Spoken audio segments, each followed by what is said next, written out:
et merci de nous retrouver au cours de cette 18e leçon. Nous allons parler des câbles, des connecteurs et de tout ce qui permet aux équipements de se connecter sur le plan physique.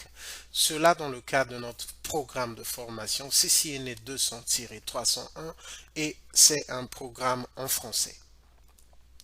Il y a deux types de câbles, le copper cable, donc sa matière c'est le copper, et la fibre. Donc la fibre est conçue en fibre de verre et il transmet les datas en utilisant la lumière. Nous allons développer ces concepts tout au long de ce cours et juste pour vous avertir, nous allons utiliser beaucoup de photos pour joindre les notions à une vue physique. Personnellement, j'étudie facilement lorsque je visualise les concepts. Donc, nous allons commencer à développer le copper. Donc, il y a deux types de copper cable. Le Unshielded Twisted Pair, en abréviation UTP, et le STP, donc le Shielded Twisted Pair. Donc, juste pour répéter, le Unshielded Twisted Pair, donc en abréviation UTP, et le Shielded Twisted Pair en abréviation STP.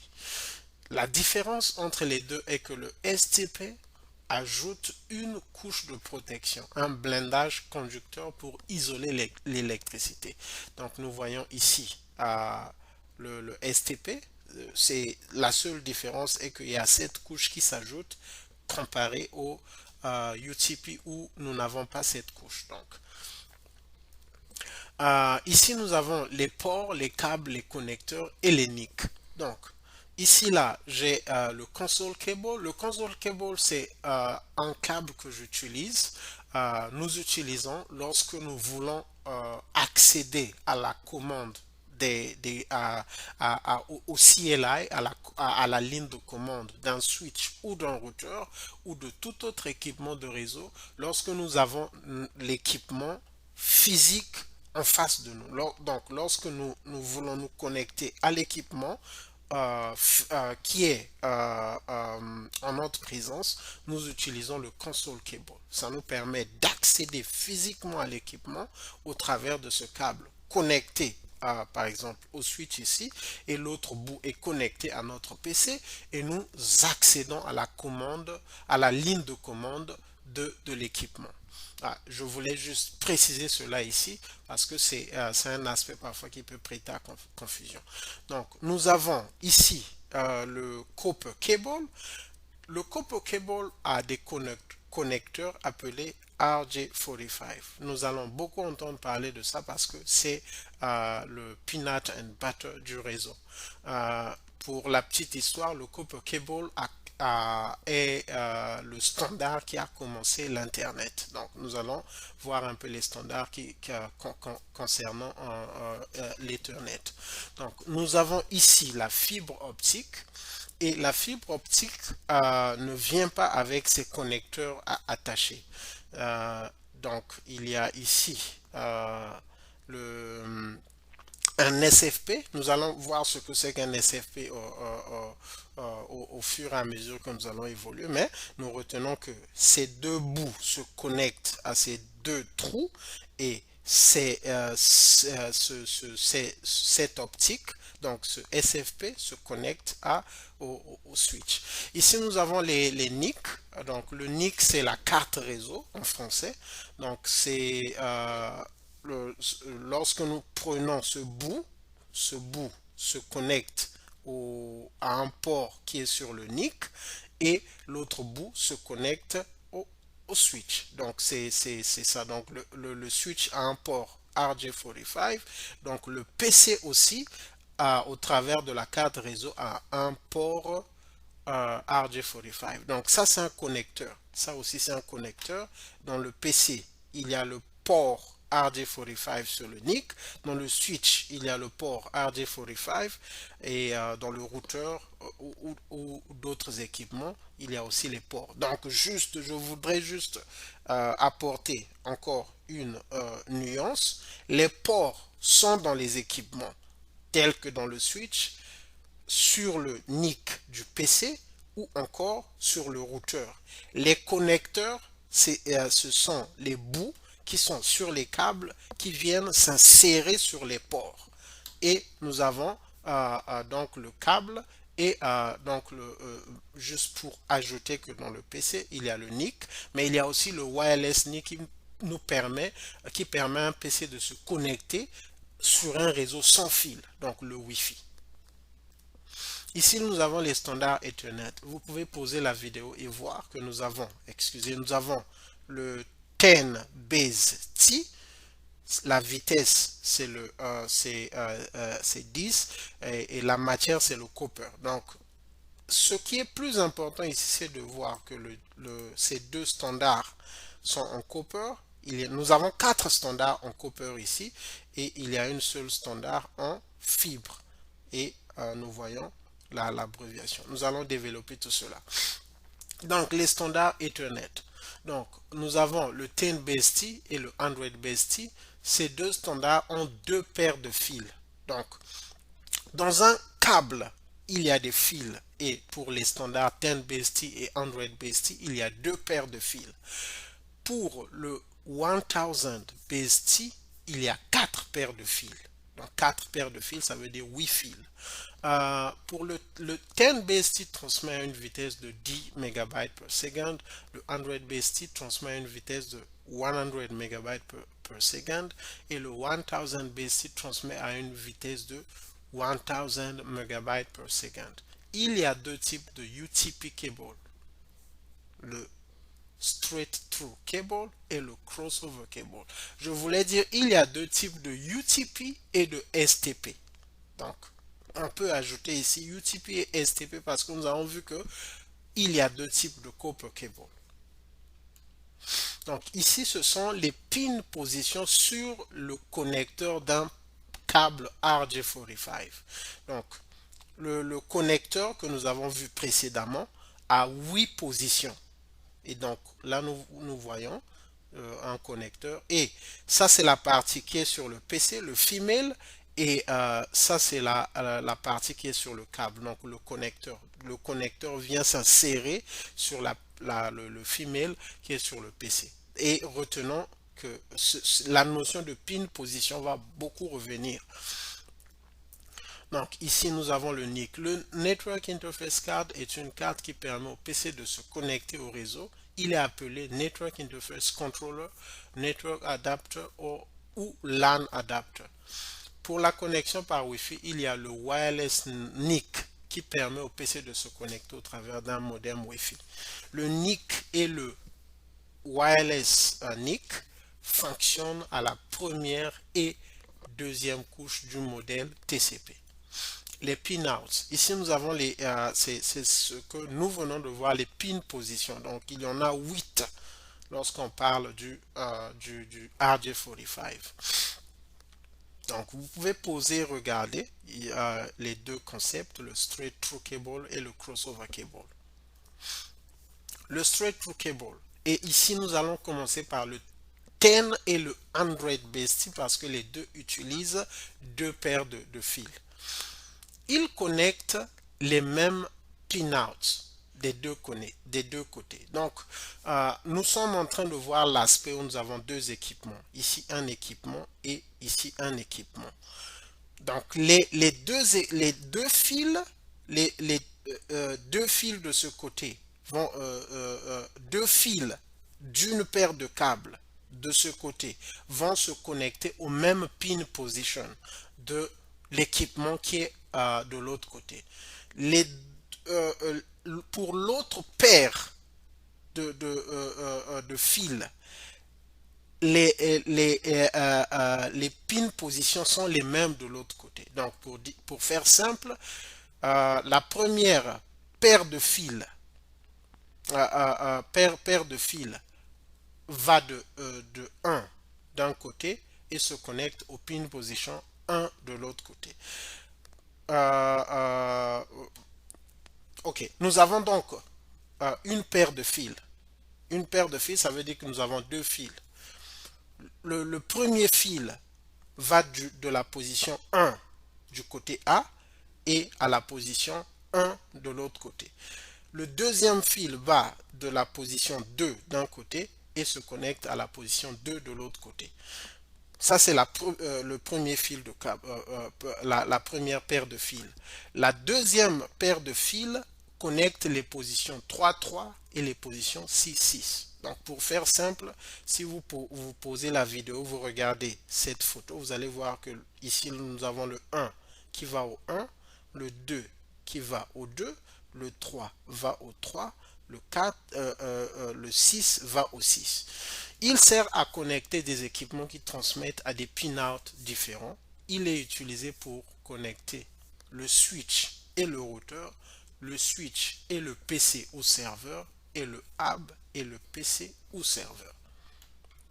Donc, on a dit qu'il sert à connecter des équipements qui transmettent à des pin-out différents. Donc, ici, là, nous allons encore illustrer cela. Donc, là, nous avons un équipement A et un équipement B. L'équipement A transmet, dans ce cas, à la position 1 et 2 et l'équipement B reçoit à la position 1 et 2. Les fils se connectent sur les mêmes pin positions, sauf que d'un côté, il y a la transmission, de l'autre côté, il y a la réception. Et l'équipement B transmet aux 3 et 6 et l'équipement A reçoit aux 4 et aux 3 et 6. Et les deux fils se connectent sur les mêmes pin positions. Donc ici, là, c'est simple, c'est plus facile à comprendre. Donc cet équipement transmet au 1 et au 2 et cet équipement reçoit au 1 et au 2. Donc ils se connectent, les fils de la première paire se connectent sur les mêmes pin positions, sauf que d'un côté c'est la transmission, de l'autre côté c'est la réception. Les deux fils de la deuxième paire se connectent sur les mêmes positions 3 et 6. C'est l'inverse. Le côté B transmet sur le 3 et le 6 et le côté A reçoit sur le 3 et le 6. Crossover cable. Pour le crossover cable, c'est pour les équipements qui transmettent à des mêmes pin-out et reçoivent sur les mêmes pin-out. Donc ici là, nous avons deux équipements qui transmettent sur le 1 et le 2, les deux équipements, et les deux équipements aussi reçoivent sur les mêmes pin-out.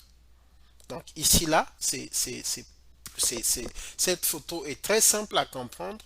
Donc nous avons un équipement A ici qui transmet sur le 1 et le 2. Le B reçoit sur le 3 et le 6. L'équipement B transmet aussi sur le 1 et le 2. L'équipement A reçoit aussi sur le 3 et le 6. Donc les deux équipements transmettent sur les mêmes pin positions et reçoivent aussi sur les mêmes pin positions.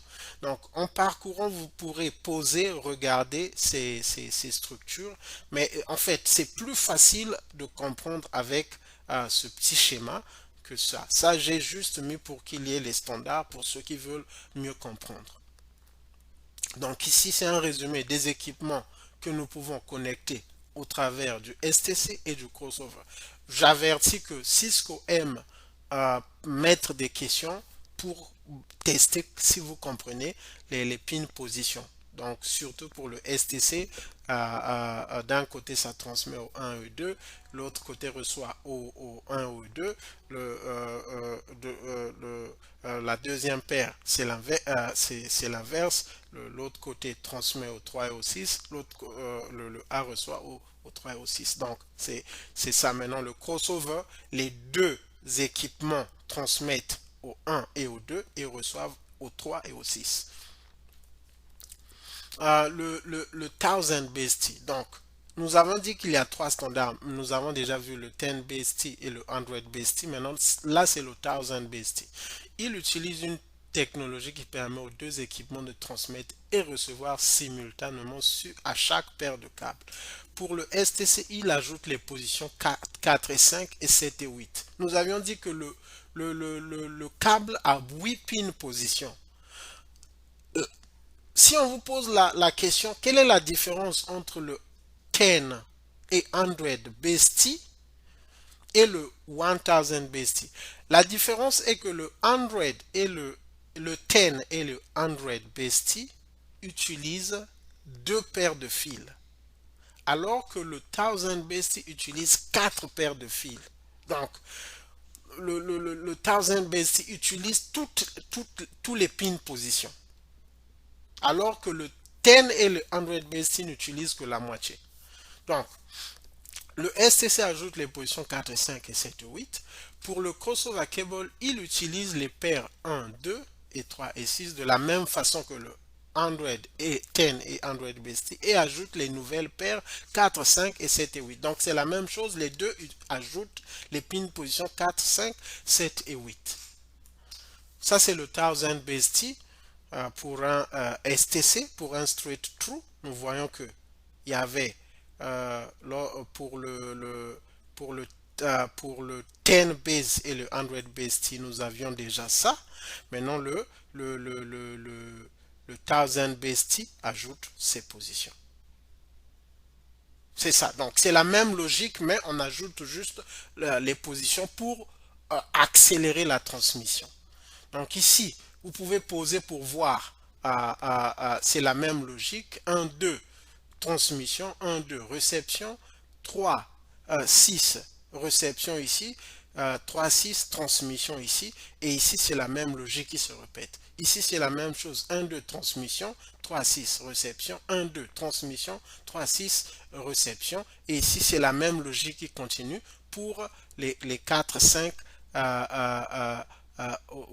7, 8. Donc ça, ce sont les pin positions dont nous sommes en train de parler. Les pin positions qui sont sur le connecteur RJ45 et sur le port NIC, le port réseau de notre PC. La fibre optique, elle utilise le verre pour transmettre la lumière en transformant cette lumière en valeur 0 et 1. Elle a la capacité de connecter des équipements séparés par une longue distance, par exemple 700 km, alors que le copper est limité du point de vue de la distance. Le switch ou routeur doit avoir le port approprié pour la connexion de la fibre optique. Les ports pour la connexion à fibre optique sont appelés SFP port. On insère des modules SFP dans ces ports. En ce qui concerne les types de câbles, il y a le multimode et le single mode. Donc ça, ce sont les composantes d'une fibre. Et, les trois premières composantes servent à protéger ces deux composantes. Donc les trois couches supérieures servent à protéger le câble. Outer jacket, strengthener et le buffer. Donc le cabling et le core sont à l'intérieur. Les deux dernières couches créent un environnement qui permet à la lumière de passer. La lumière passe au travers du core. Donc le core, c'est cette partie. Il y a une source de lumière appelée optical transmitter qui brille à l'intérieur du core. La lumière passe au travers du core, toutefois la lumière se reflète sur le cabling vers le core. Maintenant, nous allons voir la différence entre les deux. Le transmission en MM, donc le multimode. Lors de la transmission en multimode fiber, il y a un light emitting diode transmitter, donc le LED. Le cabling reflète la lumière vers le core au fur et à mesure qu'il traverse le verre. Le MM se caractérise par le fait que le câble permet plusieurs angles pour la lumière entrant le core. Ça, c'est très important à retenir, cette partie. Parce qu'on peut vous poser la question, quelle est la différence entre multimode et single mode? Le multimode se caractérise par le fait qu'il permet plusieurs angles pour la lumière entrant. Donc ici, nous voyons qu'il y a la lumière peut entrer par plusieurs angles et il va vers le cabling et le cabling renvoie la lumière vers le core. Le single mode. Le single mode utilise un core qui est plus petit, à peu près 1/5 du diamètre du multimode. Pour transmettre la lumière dans ce petit core, le single mode utilise un laser based transmitter qui envoie la lumière sur un seul angle. Donc la différence entre multimode et single mode, c'est que le multimode a plusieurs angles de transmission, alors que le single mode n'a qu'un seul angle. Donc ici là nous avons ce qui permet à la fibre de connecter. Ici, là, nous avons euh, l'exemple d'un câble. Donc, par exemple, là, c'est la transmission qui vient ici. Je donne un exemple. Donc, d'un côté, il y a la transmission et la réception, et de l'autre côté aussi, il y a la transmission et la réception. Donc là, c'est le Small Form Factor Pluggable Transceiver. Donc en abréviation, on appelle ça SFP. C'est ce qui vient. Les deux bouts là se connectent sur ces trous et on prend le SFP, on l'insère sur le SFP port du switch ou du routeur et si c'est un RJ45, nous avons le port RJ45. Ici, nous avons les standards de la fibre, de la même façon qu'il y a les standards du copper. Ici, ce sont les standards de la fibre. On a les distances que ça peut couvrir. C'est ce qu'on peut vous demander. Le 10 GB base S va à quelle distance? Donc là, nous avons 400 mètres, 300 mètres, 10 km, 30 km. Je vous informe que pour la fibre, ça va aujourd'hui, ça va à des distances de très longues distances, arrivant jusqu'à 100 km. Merci. Et donc, enfin, quelle est la vitesse de la lumière, puisque la fibre utilise la lumière. Donc, merci de nous avoir suivis. Merci de continuer. N'abandonnez pas. Au début, il y a la confusion, mais au fur et à mesure que vous allez lire, lire, lire et répéter, ça va commencer à devenir très clair. Merci. Je vous encourage de souscrire à notre page YouTube, à partager nos vidéos. Merci. Que Dieu vous bénisse.